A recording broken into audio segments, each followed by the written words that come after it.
এই মরে মরে বলা হাসিনাই এখন উদ্বিগ্ন। খালেদা জিয়ার জন্য দোয়া নাকি মায়া কান্না? দিল্লি থেকে হঠাৎ ভেসে এলো এক উদ্বেগ ভরা বার্তা। প্রেরক আর কেউ নন, বাংলাদেশের মৃত্যুদণ্ডপ্রাপ্ত আসামি ক্ষমতাচ্যুত সাবেক প্রধানমন্ত্রী স্বৈরাচারী শেখ হাসিনা।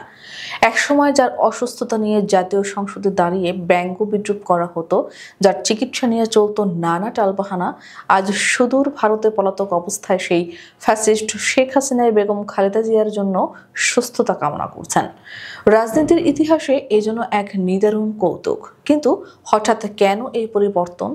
আর এর মাঝেই বিএনপি কেন সামনে আনলেন স্লো পয়জনিং এর ভয়ঙ্কর অভিযোগ?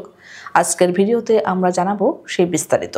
ভারতীয় সংবাদ মাধ্যম IANS এর বরাতে জানা গেছে, শেখ হাসিনা এক ইমেইল সাক্ষাৎকারে বেগম খালেদা জিয়ার শারীরিক অবস্থা নিয়ে গভীর উদ্বেগ প্রকাশ করেছেন। তিনি বলেছেন, বেগম খালেদা জিয়া অসুস্থ হয়েছেন শুনে আমি অত্যন্ত উদ্বিগ্ন।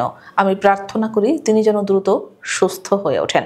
শুনতে মানবিক মনে হলেও সাধারণ মানুষ এবং রাজনৈতিক বিশ্লেষকদের কাছে এটি এক নির্মম পরিহাস। কারণ গত 15 বছরের শাসনামলে আমরা দেখেছি সম্পূর্ণ ভিন্ন চিত্র। বেগম জিয়ার উন্নত চিকিৎসার জন্য বারবার আবেদন করা হলেও তা নাকচ করে দেওয়া হয়েছে। দেশের মানুষ ভুলেনি সেই দৃশ্যগুলো, যখন সংসদে দাঁড়িয়ে শেখ হাসিনা খালেদা জিয়ার অসুস্থতাকে নাটক বলে অভিহিত করতেন। মেকআপ, ভুরু আঁকা এবং সেজেগুজে হাসপাতালে যাওয়া নিয়ে তিনি যেসব মন্তব্য করেছিলেন তা আজও সোশ্যাল মিডিয়ায় ভাইরাল। 2018 সালে কারাগারে যাওয়ার পর থেকে চিকিৎসকদের সুপারিশ সত্ত্বেও তৎকালীন লৌহ মানবী শেখ হাসিনার মন গলেনি। অথচ আজ যখন 79 বছর বয়সী বেগম জিয়া সিসিউতে জীবন মৃত্যুর সন্ধিক্ষণে লড়াই করছেন, তখন সেই হাসিনা বিদেশ থেকে সহানুভূতির বার্তা পাঠাচ্ছেন। তবে এই সহানুভূতির বার্তার ঠিক উল্টো পিঠে উঠে এসেছে এক লোমহর্ষক অভিযোগ। বিএনপির পক্ষ থেকে সম্প্রতি এক চাঞ্চল্যকর তথ্য ফাঁস করা হয়েছে।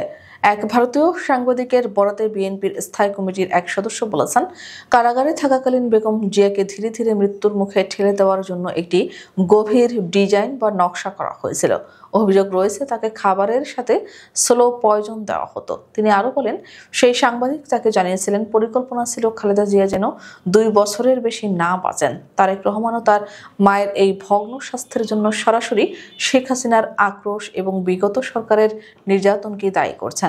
অভিযোগ উঠেছে যথাযথ চিকিৎসা না দিয়ে এবং মানসিক ও শারীরিকভাবে নির্যাতন করে তাকে তিলে তিলে শেষ করে দেওয়াই ছিল বিগত সরকারের অলিখিত এজেন্ডা। বর্তমানে শেখ হাসিনার এই সমবেদনা কি শুধুই মানবিকতা নাকি কোনো রাজনৈতিক কৌশল? বিশ্লেষকরা একে দেখছেন মায়াকান্না হিসেবে। অতীতে যার বিরুদ্ধে রাজনৈতিক প্রতিপক্ষকে নিশ্চিহ্ন করার চেষ্টার অভিযোগ উঠেছে, আজও তার কণ্ঠে সহানুভূতির সুর এক অদ্ভুত বৈপরীত্য তৈরি করেছে।